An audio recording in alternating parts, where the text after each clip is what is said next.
সুপ্রিয় দর্শক, মাত্র কয়েকদিন আগেই অনুষ্ঠিত হয়ে গেছে জাতীয় গোল্ড কাপ ফুটবল টুর্নামেন্ট অনূর্ধ্ব 17 প্রতিযোগিতার, যেটা আয়োজন করেছিল ক্রীড়া পরিদপ্তর এবং যুব ও ক্রীড়া মন্ত্রণালয়।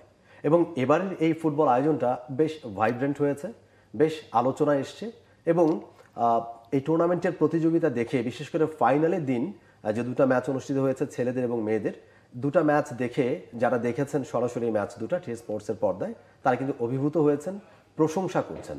এবং ছেলেদের ম্যাচটা নিয়ে বিশেষ করে, সেই ম্যাচে ময়মনসিংহ এবং রংপুর মুখোমুখি হয়েছিল এবং ওই ম্যাচটায় দুর্দান্ত একটা ম্যাচ, সেটা গড়িয়েছিল টাই ব্রেকারে এবং টাই ব্রেকারে শেষ পর্যন্ত জিতে নিয়েছিল রংপুর।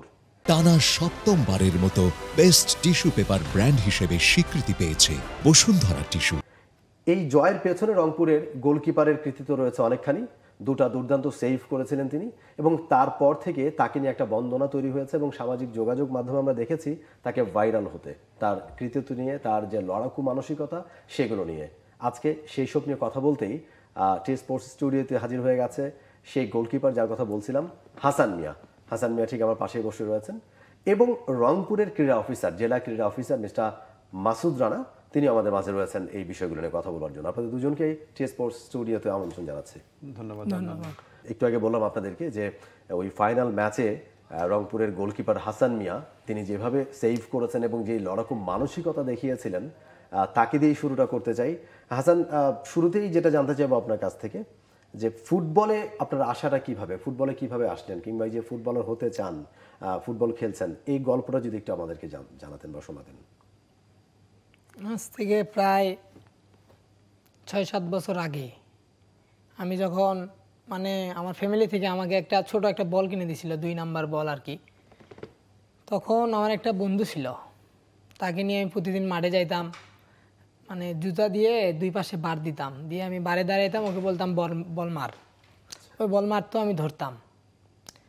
আস্তে আস্তে এরকম প্রতিদিন করতাম। তখন ভাইয়া প্র্যাকটিসে যায়। একদিন দেখি মাঠে গেছি বিকালবেলা, দেখি যে সবাই কেস পরে প্র্যাকটিস করতেছে আর কি। তা আমার বাসায়, আমার পায়ের সাইজ ছিল তখন 3 হবে, আর আমার বাসায় একটা কেস ছিল, ওটা আনুমানিক 6 হবে আর কি। আমি ওটার ভিতরে তেনা আছে, ওগুলা ঢুকাই দিয়েছি। হ্যাঁ, ছেঁড়া কাপড় আছে, এগুলো ঢুকাই দিয়েছি, দিয়ে পড়ছি। পরে মাঠে গেছি। যা বড় ভাইরা প্র্যাকটিস করছে, ছোটরা ছিল আলাদা, বড়রা ছিল আলাদা। আমরা ছোটদের মধ্যে আমি ওখানে যাই প্র্যাকটিস করতেছিলাম। করতে করতে করতে করতে অনেক দিন হয়ে গেছে, আমাকে কোনোদিন বারে দাঁড়াইতে দেয়নি আর কি। পরে কিছুদিন যাওয়ার পরে ছোটদের ভিতরে গোলকিপার ছিল একজন, তো আমাকে গোলকিপার খুঁজতেছে আর কি, যে আরেকজন কে দাঁড়াবে। তখন আমি বলছিলাম যে ভাই আমি দাঁড়াবো। তারপর আমি বারে দাঁড়াইছিলাম, সেদিন খেলছি, 2টা একটা বল ধরছি। তারপরে থেকে আর কি প্রতিদিনে প্র্যাকটিসে গেলে বারে দাঁড়াইতে দেয় আর কি। প্রথম দিন ওরা দেখলো যে আপনি বল ধরতে পারছেন, ভালো খেলতে পারছেন, সেটা দেখে এরপর থেকে আপনাকে সুযোগ করে দিল। সেখান থেকেই মূলত আসলে ফুটবল এইভাবে করে আসে। কিন্তু গোলকিপার কেন, ওই পজিশনটা কেন? যখন খেলতাম আর কি ছোটবেলায়, নিজের বাসায় প্রথম বল কিনছি, তো ওইটা দিয়ে আস্তে আস্তে দলে মারতাম আর নিজে নিজে ধরতাম। তো ধরতে ধরতে একটা ভালো লাগা শিখেছিল, যে দেখি আমি একটু বারে দাঁড়াবো। গোলকিপার কি জিনিস এটা বুঝতেছিলাম না আর কি। আমি গুলকি দাঁড়াবো, আমাদের গ্রামের ভাষায় বলে আর কি, যে তুমি গুলকি থাকো, ছোটদের ভিতরে খেলা হয়, আমি ওখানে ওইভাবে গোলকিপার থাকি আর কি। তো ওখান থেকে আস্তে আস্তে খেলতে খেলতে খেলতে খেলতে 2019 সালে প্রাথমিক বিদ্যালয় লীগ খেলা হয় আর কি। সেখানে আমাদের টিমে খেলছিল 17 নম্বর জার্সি পরে রাহাত শেখ। সে আমাকে আর কি নিয়ে গেছিল খেলার জন্য। খেলাটা রংপুরে হয়েছে আর কি। রংপুরে প্রথম ম্যাচ আমরা খেলছি, আলহামদুলিল্লাহ অনেক ভালো খেলছি, কোনো গোল খাইছিলাম না আর কি। সেমিফাইনাল ম্যাচে 1-0 গোলে জিতছি, ওটাতে কোনো গোল খাইনি। ফাইনালে হেরে গেছি, পাটগ্রামের সঙ্গে খেলা পড়ছিল লালমনিরহাট, ওদের সঙ্গে হেরে গেছি। ওখান থেকে বাসায় আসলাম। আসার পরে আমি যেই প্রাইমারি স্কুলের হয়ে খেলছি আর কি, রতনপুর সরকারি প্রাথমিক বিদ্যালয়, ওই স্কুলের স্যারকে আমি বলছিলাম, স্যার আমি তো গুলকি থাকি, খালি হাতে থাকি, হাতে তো বল লাগলে ব্যথা পাবো, আমি একটা গ্লাভস কিনে দিয়েন। স্যার আর কি একটা গ্লাভস নিয়ে এসে দিয়েছিল। আসার সময় ওইটা নিয়ে আমি বাসায় আসছিলাম। আসার পরে ওই গ্লাভসটা নিয়ে প্রতিদিন মাঠে যাই, আমার ওই বন্ধুকে ডাক দিয়ে নিয়ে যাই, যে বন্ধু তুমি বল মারো, আমি একটু বল ধরি। ও প্রতিদিন মারতে মারতে এগুলো ব্যথা ধরে গেছে আর কি। তাও বাসায় কোনোদিন বলিনি যে এগুলোতে ব্যথা লাগছে। মা কিছু বলতো না, অনেক ছোট থেকে আমি মানে দুষ্টু ছিলাম আর কি, সারাদিন এখানে সেখানে সারাদিন ঘুরে বেড়াইছি আর কি। তা মা কিছু বলতো না, যে ছোট মানুষ কিছু বললে হয়তো বা কান্না করবে, এই জন্য কিছু বলতো না। তো এরকমভাবে প্রতিদিন মাঠে যাই, খেলি, এইভাবে আমার ফুটবলের জীবন কাহিনী। বাসায় এখন মা কি বলে? বাসা থেকে এখন আলহামদুলিল্লাহ ফুল সাপোর্ট ফুটবলের প্রতি, যে তুমি খেলো। মানে আগে কিছুদিন আগে নিষেধ করছিল যে বাবা খেলো না, ফ্যামিলির অবস্থা একটু খারাপ, খেলো না। তো আমি বললাম, আচ্ছা ঠিক আছে খেলবো না। তো এই লিগটা খেললাম, খেলার পর এখন থেকে বাসায় থেকে বলে যে তুমি খেলো, দেখি কত দূর পর্যন্ত যাইতে পারো, এই লিগ খেলো তুমি। এখন কি মানুষ একটু আলাদা করে চিনছে হাসান মিয়া যেখানে যায়, বিশেষ করে এই যে এবারের যে ফাইনালটা হলো? রংপুরের মানুষের কাছ থেকে যে ভালোবাসাটা পাইছি এটা বলার মতো না। আমার মানে আমি প্রথম দিন আর কি, ফোন তো আমার চুরি হয়ে গেছিলো আর কি।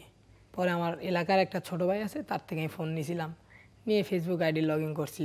যত মানুষ আমাকে মেসেজ দিছে, নাম্বার চাইছে, কিন্তু আমি নাম্বার দিতে পারিনি, তখন আমি সিম উঠাইনি আর কি। পরের দিন সিম ওঠানোর পরে সবাই নাম্বার চাইছে, সবাইকে দিছি। এই জায়গাটাতে আমরা ফিরবো হাসানের কাছে, ফোন হারানোর বিষয়ে এবং এই ঘটনাটা ফিরবো। তার আগে মাসুদ রানার কাছে যেতে চাই। মাসুদ ভাই, অলরেডি একবার বলেছি যে ডিএসও অর্থাৎ জেলা ক্রীড়া অফিসার রংপুরের। মাসুদ ভাই, আপনার কেমন লেগেছে যখন টিমকে জেতালেন এবং আপনার টিম প্রথমে পিছিয়ে ছিল 0-2 গোলে, ময়মনসিংহে এগিয়ে শেষ 5 মিনিটে গিয়ে সবকিছু এলোমেলো হয়ে গেল? ওই ঘটনাটা আপনাকে দেখছিলাম তখন শেষের দিকে এসে, আপনি খুব বেশি ব্যস্ততা দেখছিলাম আমরা, এবং টিমকে গিয়ে বারবার কি যেন বলছিলেন, কমিউনিকেট করছিলেন। ওই সময়টার বর্ণনা একটু শুনতে চাই আপনার কাছ থেকে। ধন্যবাদ আপনাকে। দেখেন, যখন আমরা একটা গোল পরিশোধ হয়ে গেল, ঠিক তার আগ মুহূর্তেই আমি কোচকে বলেছিলাম যে আমাদের 3জন প্লেয়ারকে চেঞ্জ করে দেওয়ার জন্য। মানে এটা ডু অর ডাই এর মতো আর কি, যে হয় আমরা তো হেরে আছি, দেখি না একটু চেষ্টা করে। তখন কোচ বললো যে ঠিক আছে, 3জন প্লেয়ার যখন চেঞ্জ করে দিলাম, দেখি আমাদের খেলার গতি চলে আসলো। গতি চলে আসলো এবং এই খেলতে খেলতে গিয়ে কিন্তু আমরা তখন একটা গোলও পেয়ে গেলাম। আমাদের ক্যাপ্টেন রিয়াদ অসাধারণ একটা গোল করে ফেলে। তার পরে মনে হলো যে না, এটা ম্যাচ কামব্যাক করা সম্ভব। আমাদের রেগুলার যে টাইমটা সেখানে প্রায় 4 মিনিট ছিল, এক্সট্রা টাইম পাবো। তখন আমি আমাদের যে কোচ ছিলেন ওনাকে বললাম যে ভাই আমি একটু ডাগ আউটে দাঁড়াবো, আপনি আপনার এখানে আসেন। এখানে উনি আসলো, যে লম্বা থ্রোটা আমরা হ্যান্ড পাইছি আর কি, যেটা পেনাল্টি পাইলাম, সেখানেও কিন্তু একটা শর্ট থ্রো হচ্ছে আর কি। সে ঠিক মুহূর্তেই আমি রাফিকে ঠেকাই দিই, রাফি তুমি তোমার জায়গায় যাও, এখানে আমাদের যে ক্যাপ্টেন আছে লং থ্রো করে, ও থ্রো করতে আসবে। সেই প্ল্যান অনুযায়ী ও থ্রো করতে আসে এবং আল্লাহ সহায় ছিল, আমাদের ভাগ্য সুপ্রসন্ন, যার কারণে কিন্তু ওই থ্রোতেই আমরা একটা পেনাল্টি পেয়ে যাই এবং 2-2 গোলে তখন যেটা সবাই আমরা দেখলাম যে 2-2 যখন হয়ে গেল ড্র। তারপরেও আমি বলতেছিলাম এটাই যে প্রেশার আমরা অব্যাহত রাখবো। আমি সবাইকে ডেকে শুধু একটা কথাই বলতেছিলাম যে 3 মিনিট খেলা আছে, এই 3 মিনিটে আমরা পিছনে আসতে চাচ্ছি না, আমি চাচ্ছি অল আউট খেলছি, অল আউটই খেলে যাবো, যেহেতু পরাজয়ে দ্বার প্রান্ত থেকে উঠে আসছি। এটাই মূলত তখন বলে যাচ্ছিলাম। তারপরে যেটা আমাদের গোলরক্ষক যেটা করে দেখিয়েছে, সেটা তো একদম কি বলবো আর, ও অনেক কনফিডেন্স লেভেল অনেক হাই ছিল ওর। এবং প্রথম দিনের একটা ঘটনা বলি আমি, আপনার প্রথম ম্যাচ যখন ছিল তখন ও কিন্তু আমাদের বেস্ট গোলকিপার ছিল না। প্রথম ম্যাচে আমাদের অন্য একজন গোলকিপার, যে প্রায় 65 মিনিট খেলছে, 70 মিনিটের খেলা ছিল প্রথম দিন। তখন আমি 3 মিনিট খেলা শেষ হওয়ার ঠিক 3 মিনিট পূর্ব মুহূর্তেই কোচকে রিকোয়েস্ট করি যে আমাদের যে নিয়মিত গোলকিরক্ষক তাকে উঠাই না, একে নামানোর জন্য। এর কারণ রংপুরে যখন আমরা 3-4 দিন একে দেখেছি এবং আমি নিজে একটু প্র্যাকটিস করানোর চেষ্টা করেছি, তখন দেখলাম যে না, এর টাইব্রেকার সেন্সটা অনেক সুন্দর, ওর থেকে এর চাঞ্চলতাটা অনেক বেশি আর কি। যার কারণে মনে হয়েছে যেন একে দিয়ে হয়তো বা একটু ভিন্নতা, একটা আলাদা একটা রিস্ক নেওয়া আর কি, যেটা ট্রাম্প কার্ডের মতো। হ্যাঁ, ট্রাম্প কার্ডের মতো।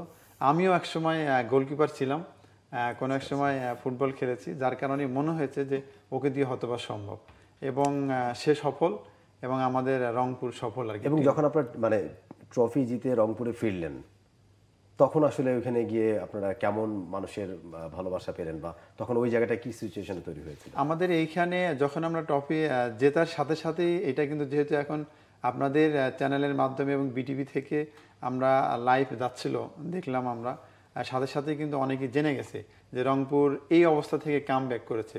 অনেকেই ফোন করেছে, সাধুবাদ জানিয়েছে, তারা অভিনন্দন জানিয়েছে, এবং অসাধারণ একটা ম্যাচ আমরা দেখেছি, যেটা ফুটবলের ভাষায় এবং আমাদের বাংলাদেশের যাকে আমি টপ লেভেল কোচ মনে করি, মারুফ ভাই বলতো যে খেলা শেষ হওয়ার আগ মুহূর্ত পর্যন্ত খেলা ছেড়ে না দিতে আর কি।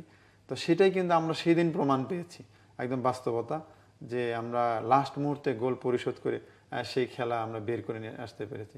এবং রংপুরে মানুষ সত্যি সেই প্রায় 18 সালে যখন এটা শুরু হয়েছিল সেইবার চ্যাম্পিয়ন হয়েছিল, দীর্ঘ 7 বছর পরে আবার বয়সভিত্তিক চ্যাম্পিয়ন। নিঃসন্দেহে এটা অনেকটা ভালো দিক। এবং রংপুরে ফুটবল নিয়ে অনেকগুলো একাডেমি কাজ করে যাচ্ছে তারা নিবৃত্তে, যেটার ফল কিন্তু আমরা ভোগ করলাম। এবং রংপুর বিভাগের প্রত্যেকটা জেলায় আমি বলবো যে যারা কোচ রয়েছে, বিশেষ করে বাফুফের লাইসেন্সারি কোচ যারা রয়েছে, তারা কাজ করে যাচ্ছে এবং তাদের পরিশ্রমের ফল আজকে রংপুর বিভাগ চ্যাম্পিয়ন। এক্স্যাক্টলি। এবং আমরা জানি আসলে এর আগে আপনি বলছিলেন 2018 থেকে এই টুর্নামেন্টটা শুরু হয়েছে, বেশ কয়েকটা আসর হয়েছে এবং প্রথম আসরে রংপুর চ্যাম্পিয়ন ছিল। কিন্তু আমরা দেখেছি এর আগের আসরগুলো ওইভাবে করে ভাইব্রেন্ট হয়নি। আসলে এটা নিয়ে আপনারা কাজ করেন, আপনারা জেলা ক্রীড়া অফিসার যারা রয়েছেন তারা একেবারে তৃণমূল পর্যায়ে, একেবারে ইউনিয়ন উপজেলা পর্যায়ে গিয়ে আপনারা কাজ করেন, ফুটবলারদেরকে তুলে নিয়ে আসার চেষ্টা করেন, একটা ভালো প্ল্যাটফর্ম তৈরি করার চেষ্টা করেন। এবং অনেক ফুটবলার কিন্তু বয়সভিত্তিক জাতীয় দলে, মূল জাতীয় দলেও কিন্তু সুযোগ করে নিয়েছে অনেকেই। মিতুল মার্মার কথা যদি আমরা বলি, এই বয়সভিত্তিক ফুটবল থেকে কিন্তু উঠে এসছে, সেক্ষেত্রে আপনার জেলা ক্রীড়া অফিসারদের একটা বড় ভূমিকা রয়েছে। তো এই টুর্নামেন্টগুলো আগে কিন্তু এইভাবে করে অতটা বেশি আলোচনা তৈরি করতে পারেনি। তবে এবারে যেই ধরনের টুর্নামেন্ট হয়েছে, এবারে যেভাবে বিশেষ করে ফাইনালটা যতটা কম্পিটিটিভ হয়েছে, 2-0 গোলে এগিয়ে থেকে একটা দল শেষ 5 মিনিটে গিয়ে 2টো গোল কনসিড করে সমতা, এরপরে টাই ব্রেকার, সেখানেও গিয়ে সমতা, শেষ শটে গিয়ে সেখানে জয় পরাজয় নির্ধারণ, সব কিছু মিলিয়ে একটা বেশ আলোচনা তৈরি হয়েছে। এবং মনে হয়েছে যে আসলে বয়সভিত্তিক টুর্নামেন্টগুলো ওইভাবে করে আসলে মানুষের মনে জায়গা করে নিতে পারে না, এবারে সেটা পেরেছে। এবং বয়সভিত্তিক ফুটবলই কিন্তু আসলে ফুটবল আর তৈরি করা কিংবা পাইপলাইন স্ট্রং করার একটা ওয়ে, একটা মাধ্যম, সেই জায়গাটায় আপনারা কাজ করছেন। এইখানে একটু বলবেন মাসুদ ভাই যে আসলে এই জায়গাটায় কাজ করতে গিয়ে আপনাদেরকে আসলে কতটুকু কষ্ট করতে হয়, মানে কোন পর্যায় পর্যন্ত যেতে হয়? এই যে হাসান মিয়াদেরকে বের করে নিয়ে আসার জন্য এই ধরনের ফুটবলারদেরকে আসলে আপনারা কিভাবে করে খুঁজে খুঁজে বের করেন? ধন্যবাদ আপনাকে। দেখেন, আমাদের বিশেষ করে এটা আন্তঃ ইউনিয়ন শুরু হয় উপজেলা পর্যায়ে। উপজেলা পর্যায়ে আমাদের কোনো সেট আপ নাই।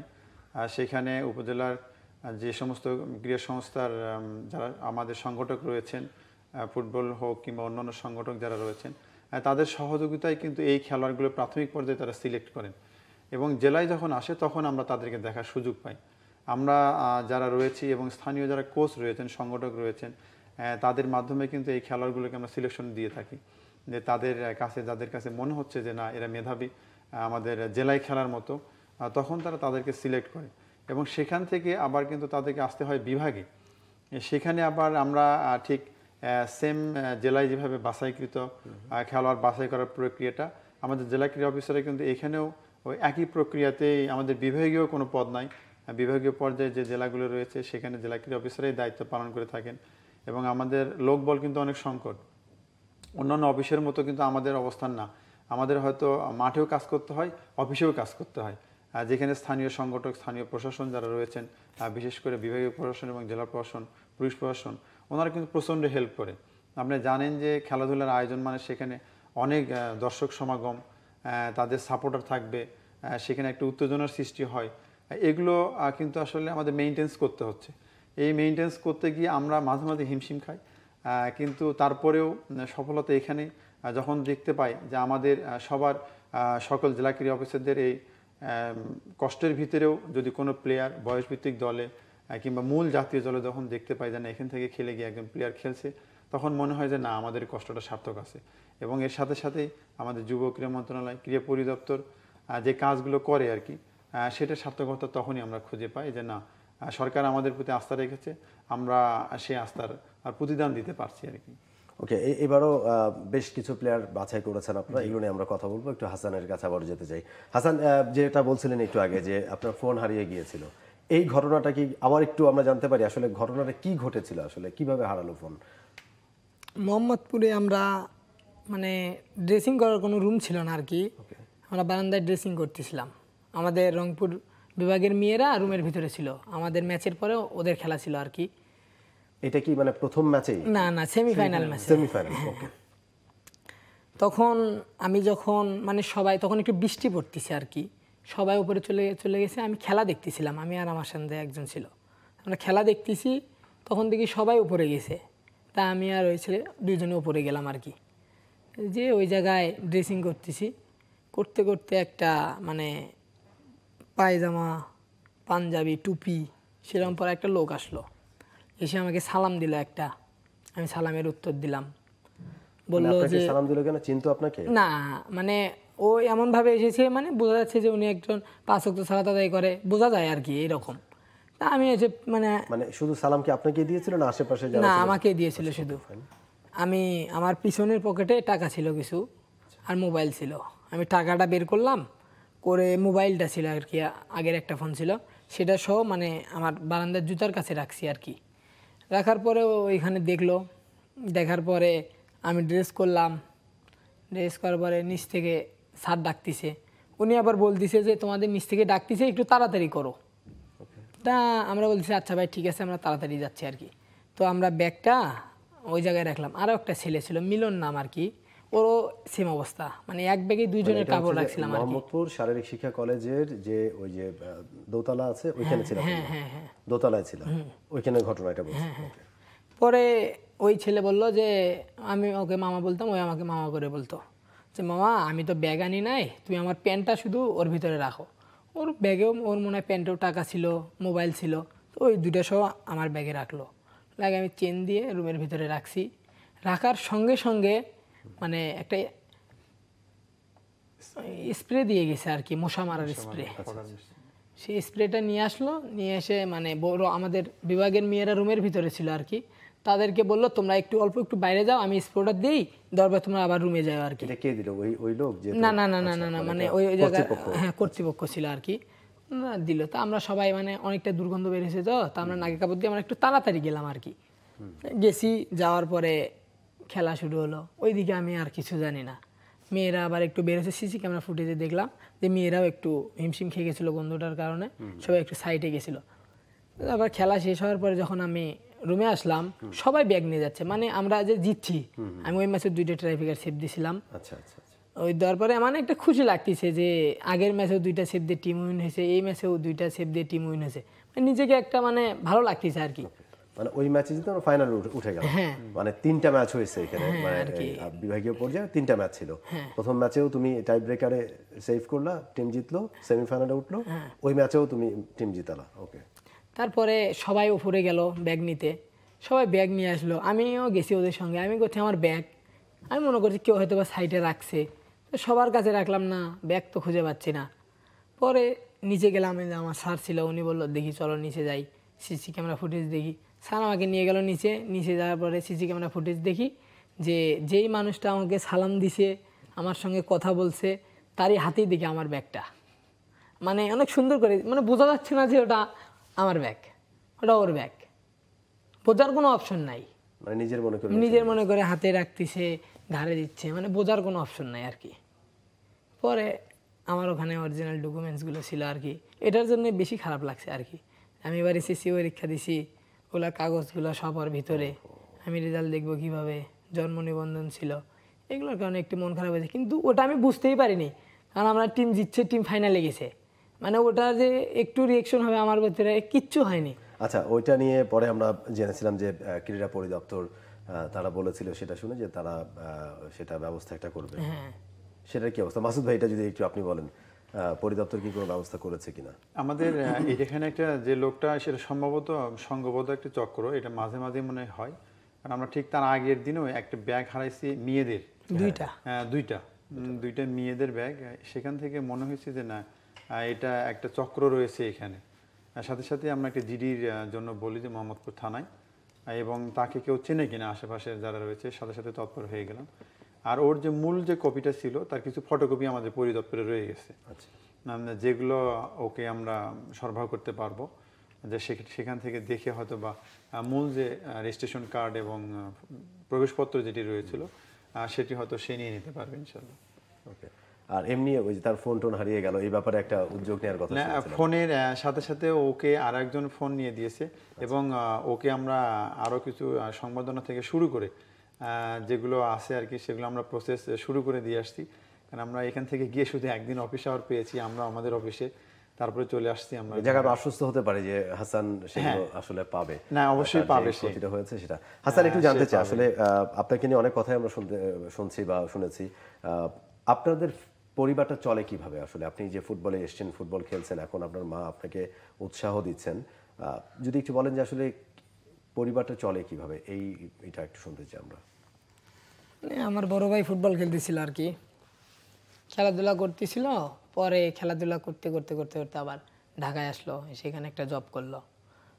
জব করার পরে এই যে কিছুদিন আগে আবার, মানে আগে তো ফ্যামিলিতে অনেক সমস্যা, এই কথাটা না বলি একটু বেশি সেন্সিটিভ হয়ে যাচ্ছে আর কি। ওকে, ওকে। তারপরে ভাইয়া ঢাকায় আসলো, ভাইয়া মানে ইদানিং অনেক দিন আর কি চাকরি করছে এই জায়গায়, করার পরে মাকে দিছে, আমিও খেলাধুলা করছি, যেটুকু পারছি আর কি ওইটুকু হেল্প করছি ফ্যামিলির জন্য। মূলত এই ফুটবল খেলেই আসলে পরিবারটা চলে যায় তো। পরে আবার এই যে কিছুদিন আগে, এই হবে 1 মাস আগে, আমি ডিসিশন নিয়েছিলাম আমি আর ফুটবল খেলবো না, আমি জব করব, কারণ আমার ফ্যামিলি তো চালাতে হবে। ফুটবল খেলে দেখছি যে হচ্ছে না, সবাই বলে যে তোমার হাইট কম, তুমি গোলকিপার হতে পারবে না, অনেকেই বলছে আর কি, আমাদের আত্মীয় স্বজন বা ভাই ব্রাদার বলছে। তা আমি কিছু মনে করিনি আর কি, আমি বলছি না থাক, যাই ঢাকার দিকে যাই, চাকরি করি, একটা ফ্যামিলি চালাতে হবে, 2 জন চাকরি করি। তা চাকরি করবে আসবো, আমার 22 তারিখে ঢাকায় আসার কথা, কিন্তু সেই সময় মানে এই খেলাটা 12 তারিখে আমাদেরকে রংপুরে ডাকে 3 দিন আবাসিক ক্যাম্পের জন্য আর কি। তো রংপুরে যে 3 দিন আবাসিক ক্যাম্প করলাম, পরে শুনি যে 17 তারিখ আমাদের ম্যাচ, 16 তারিখ আর কি, সরি 16 তারিখ আমাদের ম্যাচ। তা আমরা 16 তারিখ হয়তো বা খেলা হবে, 17 তারিখ 18 তারিখ মানে 19 তারিখের ভিতরে ফাইনাল খেলা হয়ে যাবে আর কি। পরে আমি 19 তারিখে বাসায় আসবো, এসে 20 তারিখে আবার চলে যাব, মানে আমি জানতে পারি না যে এই খেলাটা থেকে আমি এত দূরে চলে যাব আর কি। এখন তার পরের অবস্থা কি? টুর্নামেন্টের ফাইনালে আপনি টিমকে জিতালেন, প্রতিটা ম্যাচে আমরা শুনেছি যে এই জাতীয় পর্যায়ে যে টুর্নামেন্টটা হয়েছে 3টা ম্যাচ খেলেছেন, 3টাতে টাই ব্রেকারে গিয়ে আপনি টিমকে জিতিয়েছেন। যেই ম্যাচটা ফাইনালে জেতার কথা ছিল না, অনেকে হয়তো আশাও ছেড়ে দিয়েছিলেন এবং অনেকে আমরা দেখছিলাম যে তারা রংপুরে যারা সাপোর্টার যারা ছিলেন অনেকে বের হয়ে যাচ্ছিলেন শেষ দিকে, যে এই ম্যাচ আর রংপুরে জেতার সম্ভাবনা নাই। সেই জায়গা থেকে টিমটাকে জিতিয়েছেন। এরপরে এখন আসলে কি মনে হচ্ছে যে খেলাটাকে কি ধরে রাখা সম্ভব, খেলা সম্ভব, কি মনে হচ্ছে এখন? হ্যাঁ, আমি যখন এখানে ফাইনাল খেলে বাসায় যাই, যাওয়ার পরে মানে তার একদিন পরে বাড়িতে গেছি, তো ফেসবুকে এতটা ভাইরাল হয়ে গেছে আমি নিজেও জানতাম না। একজনের ফোন নিয়ে একটু চালাইছি, তখন দেখি যে অবস্থা। পরে বাসায় বললাম যে এই খেলাটা থেকে এরকম হয়েছে, মানে আমাদের ভাই ব্রাদার যারা ছিল সবাই বলতেছে যে তুই খেলাটা ধরে রাখ, এখান থেকে তুই ভালো পর্যায়ে যাবি।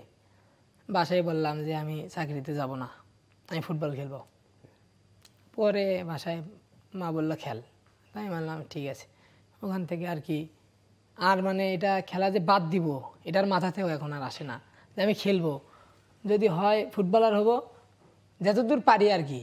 একটা লেভেল আছে ফুটবলার হওয়ার, যতদিন পর্যন্ত লেভেলটা না পার হয়েছে এতদিন আমি ফুটবল খেলে যাব, যদি হয় তো ইনশাল্লাহ হবে।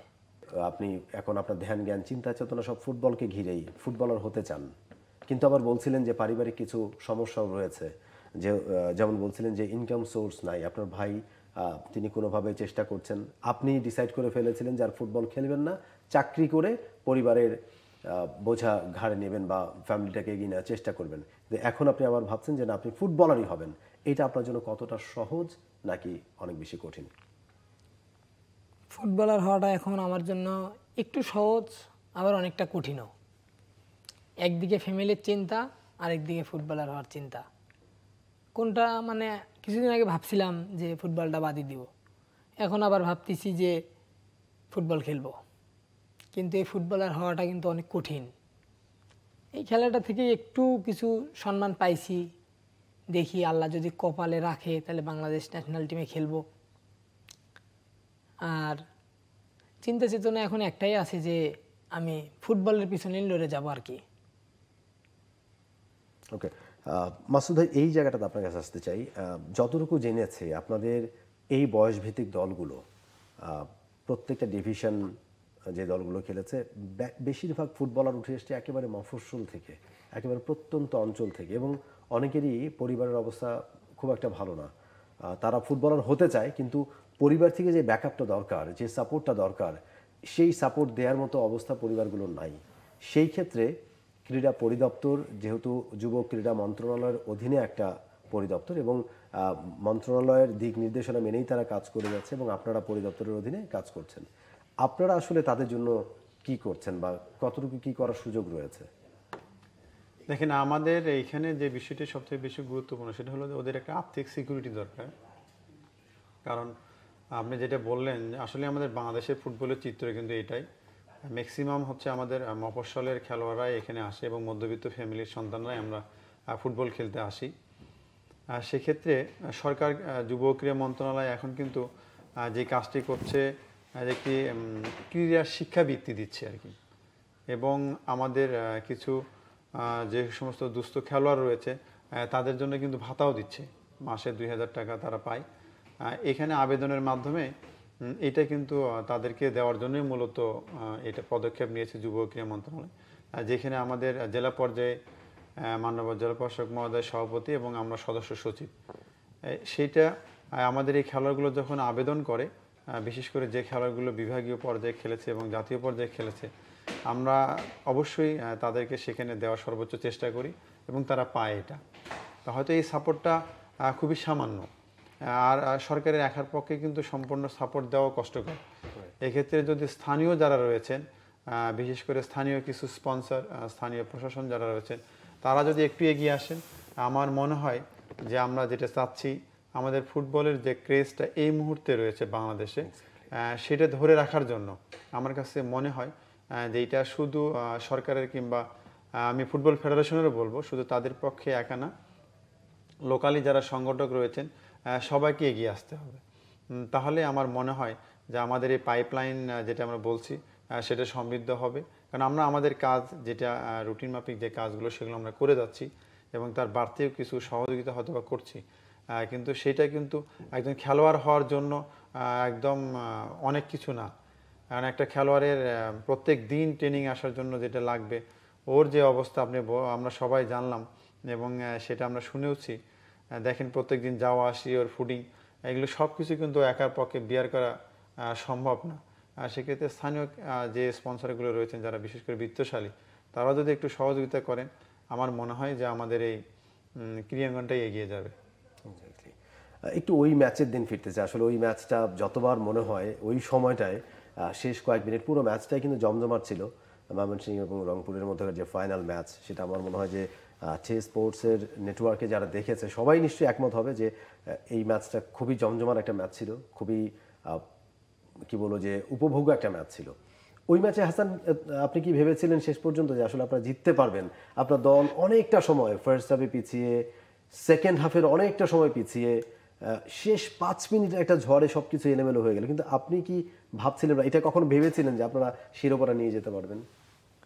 আসলে কথা হচ্ছে যে কি, আমরা যখন হাফ টাইমের আগে 1 গোল খাই, খাওয়ার পরে আমাদের 2টা ওপেন নেট মিস, তখন মাথার ভিতরে একটা চিন্তা এলো, গোল যদি মিস করি গোল খাইতেই হবে। কারণ ফুটবলে কথাই আছে এমন, যদি গোল মিস করো তাহলে গোল খাইতে হবে। তা হাফ টাইম হইলো, হাফ টাইম হওয়ার পরে হাফ টাইমের পর আবার খেলা শুরু হলো, হওয়ার পর আরও একটা গোল খেয়ে গেলাম। আমি সবাই খেলতেছে, আমি শুধু ঘড়ির দিকে তাকাই যে আর 4 মিনিট আছে, দেখতেছি। মানে আমি এমনটা নার্ভাস হয়েছিলাম যে এই ম্যাচ আর জেতা সম্ভব না, মানে একদম ছেড়ে দিয়েছি যে আমি আর এই ম্যাচ জিততে পারবো না।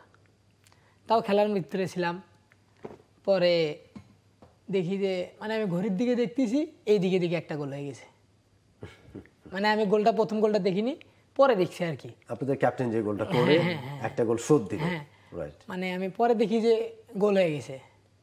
পরে আবার মানে 1 গোল খাওয়ার পরে সবাইকে বললাম যে একটু ফাস্ট খেলো, একটু ফাস্ট খেলো। আমি মানে আমাদের যে স্টপার ছিল টিমের ক্যাপ্টেন, তাকে বললাম এরা যে 3 জন ডিফেন্স আছে, এরা 3 জন খেলুক, তুমি উপরে যাও। যদি কোনোভাবে গোলটা শোধ করা যায় তাহলে টিম জিতানো দিতে হবে। ওইভাবে খেলার ভিতরেই বলছি আর কি। পরে খেলতে খেলতে খেলতে আর আছে মানে খেলা, মানে 2 মিনিট আছে আর খেলা। সেই সময়ে একটা ইয়ে পাইছে আর কি, থ্রো বল পাইছে আর কি। থ্রোটা করছে, সেটা হ্যান্ড হয়েছে। হওয়ার পরে আমরা প্ল্যানটি পাইছি। পাওয়ার পরে প্ল্যানটি যে আমরা গোল মারলাম, গোল হলো। গোল হওয়ার পরে তখন আপনি টিমকে কি বলেন? তখন তো আপনি জানেন যে এখন মেইন দায়িত্ব আপনার, তখন আসলে কি ছিল? আমি সবাইকে বললাম যে তোমরা একটু স্লো খেলো, ঘড়িতে আছে আর 2 মিনিট। ওকে, আমরা একটু মানে গোল দিয়ে সবাই ওই যে ওই পাশে কর্নারে গেছিল সবাই, আমি বললাম একটু স্লো যাও যেন আরো 1 মিনিট যায়। আমি নিজেই একটু স্লো স্লো গেছি যে ট্রাই ফিগারে গেলে টিম জেতানোর দায়িত্ব আমার। এটা কিভাবে মানে আমি সবাইকে বলছি, আমার স্যার আছে, আমি আমার স্যারকেও নিজের বলছি। উপরে এই আত্মবিশ্বাসটা কিভাবে, মানে এই কনফিডেন্সটা কিভাবে গ্রো করলো? এটা অনেক আগে থেকে আমাদের ওখানে যখন ট্রাইফিক মানে খেলার ভিতরে ট্রাইফিকার হয়, অনেক জায়গায় খেলছি, খেলার ভিতরে ট্রাইফিকার সেভ মানে যে জায়গায় 2 জায়গায় খেলছি আর কি টুর্নামেন্ট, ওই জায়গায় খেলার ভিতরে 2 দিন মানে ট্রাইফিকার হয়েছিল খেলার ভিতরে, 2টাই সেভ। তারপরে মানে মাঠেও যখন হয় মানে প্র্যাকটিস শেষে সবাই আপনি কি ট্রাইফিকার মানে ঘুমের মধ্যেও কি প্র্যাকটিস করেন? মানে অনেকদিন মাঝে মাঝে স্বপ্ন দেখি আর কি, অনেক দিন। এখন স্বপ্নে কি দেখেন, যে স্বপ্নেও ঠেকাচ্ছেন? হ্যাঁ, আমি খেলতেছি যে আমি টিমকে মানে আপ করতেছি, টিমকে ব্যাক করতেছি, খেলতেছি, খেলার ভিতরে একে বলতেছি তোমরা খেলো, ভালো করে খেলো। মানে কালকে যদি ম্যাচ থাকে, আজকে যদি মানে আজকের রাতটা আমার ওইটা একটু মনে হয় আর কি। আমার যেদিন ফাইনাল খেলা হয় তার আগের দিন রাতে আমি সারাটা রাত মানে কতক্ষণ যে ঘুম পারছি নিজেও জানি না, কিন্তু আমার চিন্তা ভাবনাটা ছিল যে কালকে কি হবে, কালকে কি হবে, খেলার ভিতরে কি হবে। পরে মাঠে যখন যাই, একজনকে আমি বলছিলাম অবশ্য খেলা যদি ট্রাইফিকারে যায় তাহলে টিম আমরা জিতবো, এই যেমনি হোক। ওই করতে মামা তোমার উপর আমার একটা বিশ্বাস আছে, মানে আমরা দুজন গল্প করতে করতে মানে যাচ্ছি আর কি। ও রংপুর, আচ্ছা, দুজনের মধ্যে রংপুরের আঞ্চলিক ভাষায় আমরা গল্প করতে করতে আচ্ছা, যাচ্ছি। ওইভাবে বলেন তো যেভাবে বলছিলেন ওকে। কাকে? ওকে, আমি ওকে বলছিলাম আজকে আমরা জিতমই, জিঙ্কে করেই হোক আমরা জিতমই আজকে। আর যদি খেলার ট্রাইফিকারে যায় তাহলে তো কোনো ভয় নেই, আমি আছি। বললাম মামা তোর উপর আমার বিশ্বাস আছে। ওর বাড়ি কুড়িগ্রাম। আচ্ছা আচ্ছা, পাশাপাশি রংপুর, কুড়িগ্রাম, গাইবান্ধা। পরে মাঠে গেলাম, মেট্রো নিয়ে গেলাম, যা একটু রেস্ট নিলাম, নিয়ে খেলা দেখলাম। খেলা দেখার পরে খেলতে খেলতে মানে এই যে এমনটা হয়ে গেছে, 2টা গোল খাইছি। আল্লাহ আমাদের পাশে ছিল জন্য হয়তো বা 2টা গোলই শোধ হয়ে গেছে। এরপর যখন পোস্টের নিচে দাঁড়ালেন, টাই ব্রেকার শুরু হলো, তখন আসলে নিজের প্রতি মানে কি মনে হচ্ছিল যে আমাকে যেভাবে হোক আটকাতেই হবে? হ্যাঁ, এটা 100% ছিল আমার মনের ভিতরে, ছিল যে আমাকে বল আটকাতেই হবে। আর আমি আমার স্যারকেও বলছি যে স্যার কোনো টেনশন করেন না, আমি আছি। এত কনফিডেন্স? হ্যাঁ, মানে ট্রাইফিকার গেলে একদম কনফিডেন্স আমার হাই হয়ে যায়, একদমই হাই। যখন পোস্টের নিচে দাঁড়ান আপনি, সেভ করতে হবে, তখন আসলে যে মারতে আসছে, শট নিতে আসতেছে, তার কোন জিনিসগুলো লক্ষ্য করেন, নাকি মানে কি করেন ওই সময়টা, কিভাবে আটকান আপনি? এটা আমার বেশি ভালো লাগে কি, যখন একটা প্লেয়ার আসে বলটা বসায় এই জায়গায়, তখন তার আমি চোখের দিকে একটু লক্ষ্য করি, Okay. চোখের দিকে লক্ষ্য করি, বল বসাই একটু লক্ষ্য করি, করার পরে আমি যে কোনো একটা আবার ফিক্সড করি। মানে যারা একটু ভালো প্লেয়ার, খেলার ভিতরে ভালো খেলে, তারা অবশ্যই আমার বাম পাশে মারবে, মানে এটা আমার কনফিডেন্স থাকে। ওকে, আমি আমার বাম পাশে যাই, বল পাই। যদি একটু বেশি মানে আমার থেকে একটু হাই দিয়ে যায় তাহলে ওটা গোল হয়। যদি আমার মানে একদম বলের সঙ্গে আমার পারফেক্ট হয়ে যায়, ওটা গোল হবে না, আর সেভ। সাইড বনে গেলে সেভ হয়ে যায়। তাহলে এখন তো আপনি যে গোপন রহস্য বলে দিলেন। তার সমস্যা নাই। মাসুদ ভাই, আপনারা এবার আসলে কেমন চ্যালেঞ্জ পেলেন এই পুরো আয়োজনটাতে? যেই ম্যাচগুলো হলো এবং আপনাদের তো একটা টার্গেট রয়েছে যে আপনারা এখান থেকে প্লেয়ার বাছাই করে তাদেরকে দীর্ঘমেয়াদী প্রশিক্ষণের ব্যবস্থা করবে ক্রীড়া পরিদপ্তর, যুব ক্রীড়া মন্ত্রণালয় যৌথভাবে, এবং তাদেরকে দেশের বাইরেও উন্নততর প্রশিক্ষণের জন্য পাঠানো হবে। কেমন প্রতিভা পেয়েছেন? আমি বলবো যে এবছরে কিন্তু অনেক ভালো ভালো কিছু খেলোয়াড় আমরা দেখলাম, তাদের খেলা যারা আমরা দেখেছি টিভিতে, যে অনেক ভালো এই যে খেলা করার কথা আর কি, সেটা তার থেকে অনেক ভালো ভালো কিছু প্লেয়ার কিন্তু আমরা পেয়েছি, এবং খেলার একটা গতিও ছিল। তো এদের কিছু প্লেয়ার আমরা সিলেকশন করে রেখেছি 40 জনের মতো। সেখানে আমরা প্রত্যেক দিনই আমাদের কিন্তু এই বাফুফের ছোটন ভাই, যিনি আমাদের কোচ, উনিও গিয়েছেন এই খেলাগুলো বাছাই করতে। উনিও কিছু নোট নিয়েছেন, কিছু প্লেয়ার রেখেছেন, এবং আমাদের কিছু যে সিলেকশন টিম ছিল তারা কিছু খেলোয়াড় বাছাই করে রেখেছেন, যাদেরকে নিয়ে আমাদের একটা পরিকল্পনা এর আগেও হয়েছে যে দীর্ঘমেয়াদী একটা প্রশিক্ষণ হয়তো আমাদের বিকেএসপিতে কিংবা অন্য কোথাও, এবং কিছু প্লেয়ার দেশের বাইরে যাওয়ার যে পরিকল্পনা ছিল। তখন শুধু আমাদের দেশীয় যে ডলার বিষয়টার জন্য হয়তো বা একটু পিছায় আসছে, কিন্তু আমরা কিন্তু যে প্রতিভাগুলো পাচ্ছি তাদেরকে দীর্ঘমেয়াদী একটা পরিকল্পনা আছে যে তাদেরকে ট্রেনিং করানো। এরপরে তারা কি করবে আসলে? এই যে আপনারা একটা দীর্ঘমেয়াদী প্রশিক্ষণ করালেন, তাদেরকে একটা ট্রেনিং ক্যাম্পের আয়োজন হয়তো করলেন, বিকেএসপি হোক বা যেখানে হোক, তারপরে আসলে আপনারা কি বাফুফের সাথে কোনো রকমের কোলাবোরেশন বা এরপরে কিন্তু হচ্ছে এইখানে একটু আমাদের যেটি মনে হয় যে একটু গ্যাপ অনেক সময় হয়ে যায়, যে সবাইকে হয়তো বা আমরা তাদের নির্দিষ্ট জায়গাটা দিতে পারি না, আমরা পুশ করতে পারি না। কিন্তু যারা এর ভিতর থেকে বেশি মেধাবী এবং বেশি যোগ্য, তারা কিন্তু ভালো ভালো টিমগুলোতে তখন যে কোচগুলো রয়েছেন, স্থানীয় কোচ যারা রয়েছেন, তাদের দৃষ্টিতে পড়েন এবং সেখান থেকে ভালো ক্লাবগুলোতে কিন্তু তারা চলে যায়। হয়তো বা এখান থেকে কিছু ঝরে পড়ে, তারপরে কিন্তু আমরা বলবো যে 60 থেকে 70% খেলোয়াড়রা তারা বিভিন্ন দল পায়। আমরা যদি বলি যে সেই ফার্স্ট ডিভিশন, তারপর আমাদের চ্যাম্পিয়ন্স লিগ যেটা সেকেন্ড টায়ার, এবং পেশাদার লিগেও কিছু প্লেয়ার কিন্তু আছে। এটাই আমাদের বলবো যে মোটামুটি একটা সার্থকতা, যে কিছু প্লেয়ার আমরা পিক করে নিয়ে আসতে পারি এবং সেটা একটা নির্দিষ্ট জায়গায় দিতে পারতেছি আমরা। হাসানের আসলে কোন ক্লাবে খেলার ইচ্ছা, যদি কোনো ক্লাবে ঢাকায়। খেলার সুযোগ থাকে তাহলে সেটা কোন ক্লাবে? বসুন্ধরা কিংস। বসুন্ধরা কিংস। কেন বসুন্ধরা কিংস কেন? কারণ বসুন্ধরায় অনেক ভালো মানের কোচ আছে, তাদের কাছে আমি থাকলে অনেকটা মানে ভালো ফুটবল শিখতে পারবো আর কি। এমনি কারো খেলা ফলো করা, কোনো গোলকিপারের খেলা ফলো করা হয়? অবশ্যই। কার খেলা? Emiliano Martinez. মার্টিনেজের খেলা। ওকে, বলছেন যে আপনার এখন স্বপ্ন ফুটবল নিয়ে, ভালো ফুটবলার হতে চান, ভালো একজন গোলকিপার হতে চান। বাংলাদেশ দলে একজন ভালো প্রতিভাবান গোলকিপারের অভাব রয়েছে, সেটা নিশ্চয়ই পূরণ করার একটা ইচ্ছা রয়েছে, কিন্তু কিভাবে সেটা, কোনো উপায় কি ভাবছেন? কোনোভাবে কি আর্নিং কোনো সোর্স তৈরি হচ্ছে? বা আপনার ভাইয়ের সাথে কথা বলেছেন, মার সাথে কথা বলেছেন, তারা আসলে কি বলছেন?